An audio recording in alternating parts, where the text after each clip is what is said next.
जिम्मेवारी ढूंढनी हो तो अच्छा आदमी ढूंढते हैं ना। हमें सही लोग चाहिए या अच्छे लोग चाहिए? तो अच्छे लोगों के चक्कर में मत पड़ो। किनको ढूंढना है?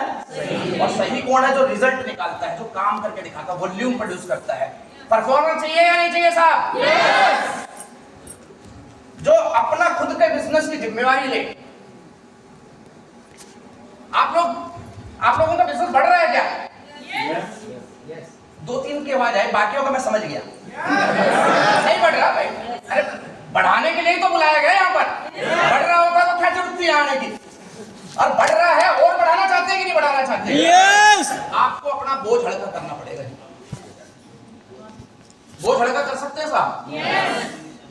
जब हम स्कूल में थे तो प्रोग्राम आता था अमर चित्र कथाएं, विक्रम और बेताल। देखा आप लोगों ने? यस। बहुत सारे नए बच्चे दिख रहे हैं, उनको तो पता नहीं विक्रम और बेताल सुनाई हो। बोले सर ये कौन सी आईपीएल टीम में विक्रम और बेताल? हाँ, ये कौन सा कार्टून कैरेक्टर है? विक्रम और बेताल एक प्रोग्राम आता था, उसमें विक्रम एक राजा था और वो जंगल से जा रहा होता तो बेताल नाम का कोई भूत था, वो उसको अपने कंधे पे लाद लेता है। देखा ना आपने?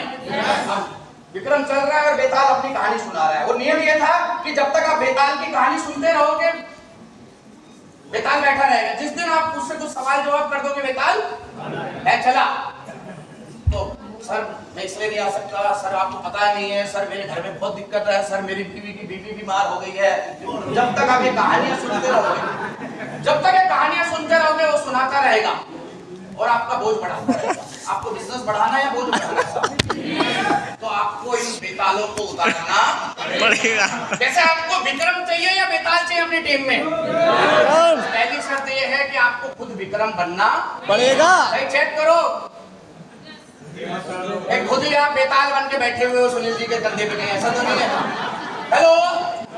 तो ऐसे लोगों को तलाश कीजिए सर, जो जिम्मेवारी ले, जो रिस्पॉन्सिबिलिटी ले। ये बिजनेस मेरा है, ये मानना पड़ेगा आपको। यस। मान सकते हैं? यस। और आगे बढ़ने, सीखने और लचीला होना पड़ेगा दोस्त। हम में से कोई जन्मजात नेटवर्कर नहीं है। हमारे बाप दादाओं ने कभी इस प्रकार का काम नहीं किया। ईमानदारी से बता रहे हैं। हमारे पिताजी तो फौजी थे साहब, उनके पिताजी किसान थे साहब। किसी ने 7 पीढ़ियों में टाई नहीं लगाई, किसी ने नहीं लगाई। आपके लगाई हो तो पता नहीं आप भाई वीआईपी हो गए। हमें नहीं इसकी कोई ट्रेनिंग, किसी ने नहीं सिखाया क्या है MLM, क्या है डायरेक्ट सेलिंग। लेकिन सीखने की इच्छा थी। सीख लिया कि नहीं सीख लिया? Yes. डायमंड क्लब हमें भी नहीं करना आता था, सीख लिया कि नहीं सीख लिया? प्लान दिखाना हमें भी नहीं आता था, सीख लिया कि नहीं सीख लिया? स्टेज पे बोलना हमें भी नहीं आता था, सीख लिया कि नहीं सीख लिया? स्लाइड बनानी हमें भी नहीं आती थी, सीख लिया कि नहीं सीख लिया? क्यों सीख लिया? क्योंकि सीखने की इच्छा थी। और इंसान को जिसके साथ आप काम कर रहे हैं उसको लचीला होना जरूरी है।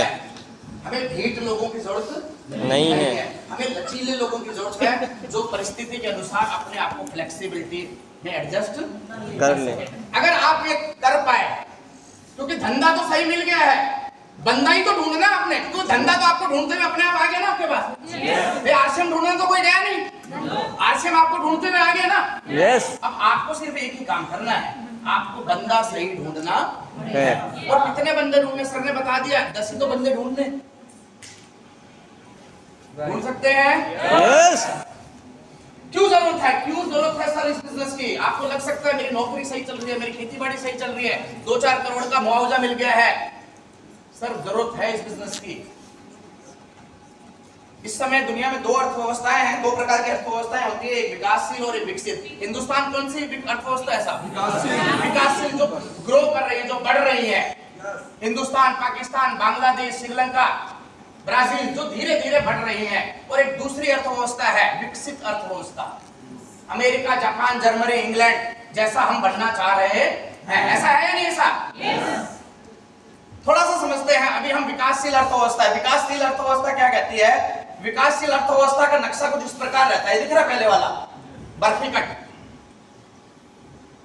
विकासशील अर्थव्यवस्था में कुछ लोग अमीर रहते हैं, कुछ लोग बहुत गरीब रहते हैं, कुछ लोग इतने अमीर रहते हैं उनको पता ही नहीं पैसा कहां कहां रखा हुआ है। सरकार ढूंढ ढूंढ के निकालती है, इनका पैसा वहां भी रहते हैं। कुछ लोग इतने गरीब रहते हैं उनको शाम का तक का जुगाड़ नहीं है जी। ऐसा है या नहीं है? लेकिन बहुत सारे लोग आप और मेरे जैसे रहते हैं जो मिडिल क्लास कहलाते हैं। ये है अर्थव्यवस्था, विकासशील अर्थव्यवस्था की पहली निशानी। और हमें बनना क्या है साहब?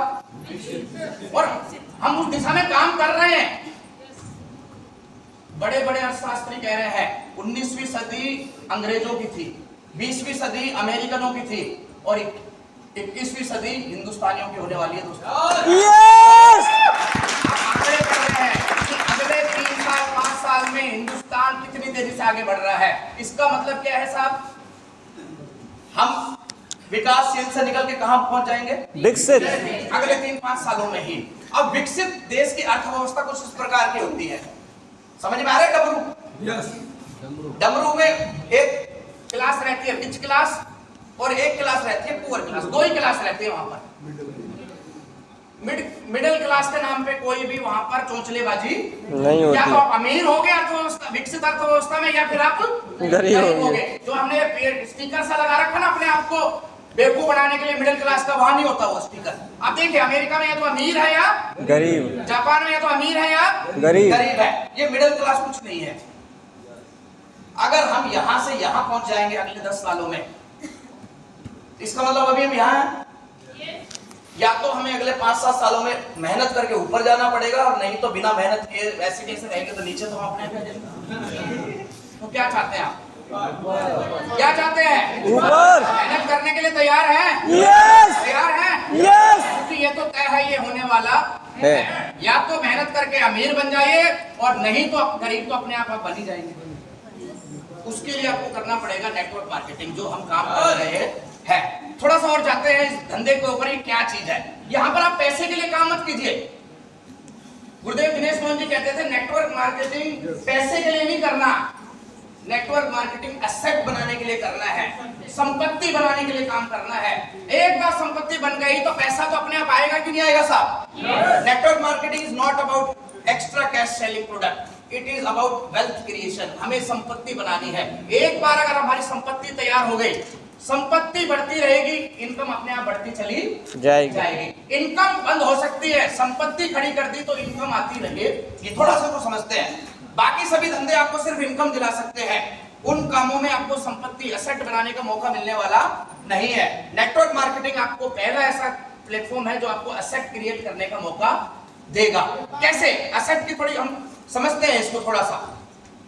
मान लीजिए आप जिस भी शहर में रहते हैं, वहां आपको कोई दुकान किराए पे लेनी है या मकान किराए पे लेना है, ले सकते हैं कि नहीं ले सकते? क्या देना पड़ेगा उसका? सिंपल सी बात है, किराया देना पड़ेगा।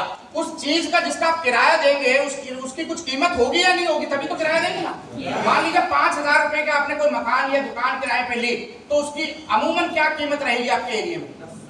10, 12, 15, 20 लाख कुछ हो सकती है आपके एरिया, सिटी टू सिटी। अगर आने वाले दिनों में उस प्रॉपर्टी की वैल्यू 15 ही लाख रहेगी, या बढ़ेगी या घटेगी? बढ़ जाएगी। अमूमन बढ़ती है या घटती है? बढ़ती है। अगर उसकी कीमत बढ़कर 15 लाख से बढ़कर 25 लाख हो जाएगी, फिर भी मकान मालिक, दुकान मालिक उतना ही किराया लेगा या किराया बढ़ा देगा? बढ़ा देगा। हेलो, बढ़ा देगा। आप कहेंगे भाई साहब आप तो कुछ मेहनत नहीं कर रहे, फिर भी आप 10,000 रुपए किराया, 10,000 किराया कर रहे हो। मकान मालिक कुछ नहीं कर रहा। 15 लाख से 25 लाख होने में मकान मालिक, दुकान मालिक ने कुछ किया नहीं। प्रॉपर्टी की वैल्यू समय के अनुसार बढ़ी, वैल्यू बढ़ गई तो ऑटोमेटिकली प्रॉपर्टी से आने वाली इनकम बढ़ी कि नहीं बढ़ी? यस। क्या वो 25 लाख ही रहेगी उसकी वैल्यू? नो। बढ़कर 50 लाख हो जाएगी तो किराया बढ़कर, क्या उसने 25 लाख से 50 लाख होने के लिए कुछ किया? कुछ नहीं किया। वही उसकी वैल्यू बढ़ती जाएगी, 1 करोड़ हो जाएगी तो किराया, प्रॉपर्टी की वैल्यू बढ़ने के साथ साथ मिलने वाली इनकम बढ़ेगी कि नहीं बढ़ेगी साहब? हेलो, अगर वैल्यू बढ़कर 2 करोड़ हो गई तो 50, और वैल्यू बढ़कर अगर 5 करोड़ हो गई तो सोच के देखिए दोस्तों, आप इस 1,50,000, 5,000, 25,000 के लिए काम नहीं कर रहे, आप ये प्रॉपर्टी बनाने के लिए काम कर रहे हैं। एक बार आपने प्रॉपर्टी बना दी, वैल्यू अपने आप बढ़ती जाएगी तो इनकम, आने वाली इनकम बढ़ती जाएगी कि नहीं बढ़ती जाएगी? yes. आज अगर इस बिजनेस में आपको 5,000 रुपए की इनकम आ रही है तो आप ये मत सोचिए मैं ईगल बन गया। आप इस मानसिकता के साथ काम कीजिए कि मैंने 15 लाख रुपए की दुकान बना ली। तो अगर आपको 3 लाख रुपए की रॉयल्टी आ रही है तो ये सोच के मत काम कीजिए कि 5 साल हो गए 30,000 रुपए आ रहे हैं। ये सोच के उत्साहित रहिए कि 1 करोड़ रुपए का एसेट मेरा तैयार हो गया है। और अगर आप 2 लाख रुपए 1 लाख रुपए महीना कमाने लग गए हैं तो ये सोच लीजिए कि आपने 10 करोड़ रुपए की प्रॉपर्टी तैयार कर ली। और आने वाले दिनों में इस प्रॉपर्टी की वैल्यू बढ़ने के लिए 10 करोड़ से 20 करोड़ जाने के लिए आपको कितनी रातें जागना पड़ेगा? जागना पड़ेगा क्या? अरे वो मकान मालिक 15 लाख बना के 15 लाख की दुकान खरीद कर मर भी गया होगा, तब भी वो दुकान 10 करोड़ की होगी कि नहीं हो गई? अगर वो मर गया, अगर वो कमाई के लिए काम करता, इनकम के लिए काम करता, तो उसके मरते ही इनकम बंद हो जाती ना 5,000 रुपए। लेकिन आज भी वो इनकम आ रही है। क्यों आ रही है? क्योंकि वो प्रॉपर्टी बना के गया है। आपको भी ये समझना है कि आप इनकम के लिए काम नहीं कर रहे, आप प्रॉपर्टी के लिए काम कर रहे हैं। एक बार प्रॉपर्टी बना लीजिए, इनकम जिंदगी भर आती रहेगी। अब हमारे बिजनेस में हमारी प्रॉपर्टी क्या होती है? हमारे लोग, हमारी टीम, यस, प्रॉपर्टी की वैल्यू बढ़ती रहनी चाहिए। कैसे बढ़ती है थोड़ा सा समझते हैं। आप ये तो समझ गए हमारी टीम क्या है? हमारी प्रॉपर्टी। प्रॉपर्टी क्लियर है? प्रॉपर्टी की वैल्यू कैसे बढ़ती है थोड़ा सा इसको समझते हैं। पहली प्रॉपर्टी की वैल्यू बढ़ती है प्रॉपर्टी के लेने के समय के अनुसार। मुझे याद है 2013 में हमने एक प्लॉट लिया गुड़गांव में 50 लाख रुपए का। आज भी उसकी कीमत लगभग उसी के रेंज में है, 50, 55, 60, 65, कोई बहुत ज्यादा नहीं बढ़ी है। लेकिन मुझे यह भी याद है कि उस एक व्यक्ति ने हमसे 3 साल पहले उसी एरिया में प्रॉपर्टी ली थी 30 लाख की, आज वो 60 लाख की हो गई है। उसी एरिया में एक व्यक्ति ने हमसे 2 साल बाद प्रॉपर्टी ली थी मंदी में, उसकी भी प्रॉपर्टी बढ़कर डबल हो गई है। लेकिन हमारी प्रॉपर्टी उतनी नहीं बढ़ी, क्योंकि हमने जाने अनजाने में एक गलत समय पे इन्वेस्ट कर दिया। इस बिजनेस में भी बिल्कुल ऐसा ही है दोस्त। आज से 10 साल पहले जो जुड़े होंगे, आपको लगता है उनके लिए बहुत आसान रहा होगा? आज से 10 साल बाद जो जुड़ जाएंगे, ऐसा लगता होगा उनके, वो तो जिसके पास जाएंगे सब जुड़ जाएंगे उनसे? No, this is the golden time. ये इस बिजनेस को करने का सबसे सुनहरा दौर है। 10 साल पहले जाते किसी के पास कोई सुनने को तैयार नहीं था। 10 साल बाद जाओगे तो कोई सुनने वाला मिलने को तैयार नहीं होगा। आज लोग सर्च कर करके ढूंढ रहे हैं direct selling, MLM, RCM business YouTube पे। आपको तो सिर्फ जाने की जरूरत है, कम करके काम करना और सही समय पे काम करने का अंतर समझिए दोस्त। 10 साल पहले जो लोग जुड़े थे उनसे ज्यादा बड़ी अचीवमेंट अगले 3 साल में आप ले सकते हैं, क्योंकि ये 3 साल काम करने के सबसे फर्टाइल टाइम होने वाले हैं। प्रॉपर्टी में सेम ऐसे रहता है। दूसरा, प्रॉपर्टी का प्रकार, आपने किस प्रकार की प्रॉपर्टी में निवेश किया है। मैंने थोड़ा एक्सपर्ट लोगों के साथ बैठा तो मुझे समझ में आया कि अगर मैं 2013 में प्लॉट की जगह दुकान ले लेता तो दुकानों की वैल्यू ज्यादा बढ़ी है पिछले 8-10 सालों में। यानी आपका प्रॉपर्टी का इन्वेस्टमेंट आपने कौन से प्लेटफॉर्म पे लिया, ऐसे इस बिजनेस में है। आप सोच के देखिए दोस्तों, अगर हम राइट कॉन्सेप्ट मार्केटिंग की जगह रॉन्ग कॉन्सेप्ट मार्केटिंग में जुड़ जाते तो क्या होता हमारे साथ? कहानी खत्म हो जाती 20 साल बाद। आपने किस प्रकार की प्रॉपर्टी ली है, आप किस प्रकार की कंपनी में जुड़े हैं, ये भी बहुत महत्वपूर्ण है। यस, अगर हम जाने अनजाने में, मुझे बताइए आप आरसीएम में जुड़ने आप खुद आए थे या आरसीएम लेके कोई आया था आपके पास? लेके आया था। की जगह कोई डीसीएम, पीसीएम, एमसीएम कुछ और लिया था तो, और वो 2 साल 3 साल 5 साल बंद हो जाती तो कहानी खत्म। फिर क्या करते? तो पहला, सही समय पे जुड़े हैं आप। दूसरा, सही जगह पे जुड़े हैं आप। यस, तीसरा, अपने ऐसे, हाँ बजा लीजिए, ताली बजा लीजिए।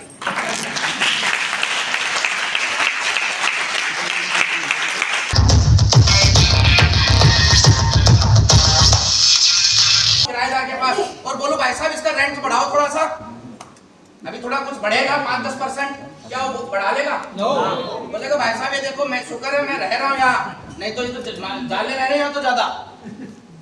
लेकिन उसी मकान की मैं समय समय पे रंगाई पुताई करते रहूं, उसको चिकना चपाट बना के रहूं, तो उसकी वैल्यू बढ़ेगी कि नहीं बढ़ेगी? यहाँ पर आपके लीडर 3 साल पहले आपने जोड़ा, 3 साल बाद भी वो बेचारा बिगिनर पे ही है। अब वो जिसके पास भी जाएगा और उसको बोलेगा मैं 3 साल से जुड़ा हूं और बिगिनर ही हूं, तो कोई जुड़ेगा उसके साथ? नो। अरे भैया उस लीडर की थोड़ी सी चिंगाई पिचाई करो, उसकी रंगाई पुताई करो, कोट काट बदलवाओ, पिन पुन बदलवाओ, इनकम पे पहुंचाओ। हाँ, तुलसी पेंट लगाओ, कोई सा भी पेंट लगाओ भाई, उसकी पिन बदलवाओ। अगर उस लीडर की ग्रोथ नजर आएगी लोगों को, चलती हुई गाड़ी में बैठना लोग पसंद करते हैं। यस, अरे वो व्यक्ति किसी के पास गया था 1 साल पहले तो बिगिनर था, आज अगर वो व्यक्ति किसी के पास जाए रॉयल्टी अचीवर के लेवल पे तो ऑटोमेटिकली उसकी वैल्यू और आपकी वैल्यू बढ़ जाएगी। आप सोच रहे हैं कि मेरी रॉयल्टी टेक्निकल में कन्वर्ट क्यों नहीं हुई? पहले ये देख लीजिए बिगिनर वाले का स्टार्टर बनवाया कि नहीं बनवाया आपने? आप अपनी रॉयल्टी की चिंता छोड़ दीजिए, बिगिनर का स्टार्टर करवा दीजिए, स्टार्टर का ओपनर करवा दीजिए, स्टार की रॉयल्टी और रॉयल्टी का टेक्निकल अपने आप हो जाएगा। तो आपको चेक करना है, आपने असेट का रखरखाव कीजिए, लोग आपके असेट हैं, आप अपने चेक के चक्कर में मत लीजिए। बहुत सारे लोग गलती ये करते हैं, अगर किसी व्यक्ति का बिजनेस 1,13,000 पे रुक गया है तो आपको क्या करवाना चाहिए? ये मत कहा करो कि सर मैंने जानबूझ के नहीं करवाया, मैंने भाई क्यों नहीं करवाया? बोलो सर मैं उसको सबक देना चाहता था कि इतना सीनियर होके भी 1,15 नहीं कर सकता, लास्ट टाइम में सो गया जल्दी। तो आपको क्या लगता है उसको सबक मिल गया?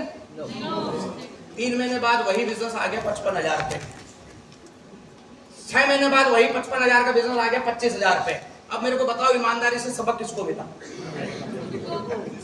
1,13 का अगर आप 1,15 करवाते, उस व्यक्ति की ग्रोथ होती, उसके घर में इनकम आती तो ऑटोमेटिकली उसको सबक मिल जाता ना कि काम करने से पैसा बढ़ता है। yes. अगर वो ग्रोथ करता तो आपकी वैल्यू अपने आप बढ़ जाती कि नहीं बढ़ जाती? yes. समय समय पे असेट को चेक करते रहिए। मकान ले लिया, फ्लैट ले लिया मैंने अजीत जी के कहने पे आगरा में फतेहाबाद रोड पे 25 लाख रुपए का, और इन्होंने बोला अरे भाई साहब बढ़िया एकदम फॉरेन वाला एरिया है, अंग्रेज आते रहते हैं, किराए विराए मिल जाएगा डेली टू डेली। अब मैं लेके 5 साल तक आया ही नहीं वहां पर। 5 साल बाद आया तो कोई और ही अंग्रेज वहां कब्जा करके बैठा हुआ है। होता है नहीं होता? हमने किसी की ज्वाइनिंग लगा दी भाई साहब कहीं पर, फरीदाबाद में ज्वाइनिंग लगा दी, 3 महीना उसको ज्वाइनिंग कराने के बाद गए ही नहीं। 3 महीने बाद गए तो गए भी नहीं, किसी सेमिनार में गए तो वो व्यक्ति वहां पर ईगल अचीवर के रूप में खड़ा है। अरे गुरुजी तो हमारी टीम में था ना। फिर अब छानबीन शुरू होती है, अरे हमारा बंदा तोड़ दिया, फलाने ने तोड़ दिया, ढिकड़े ने तोड़ दिया। होता है नहीं होता?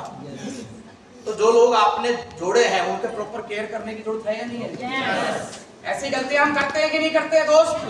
अगर हम सही समय पे हैं, अगर इस समय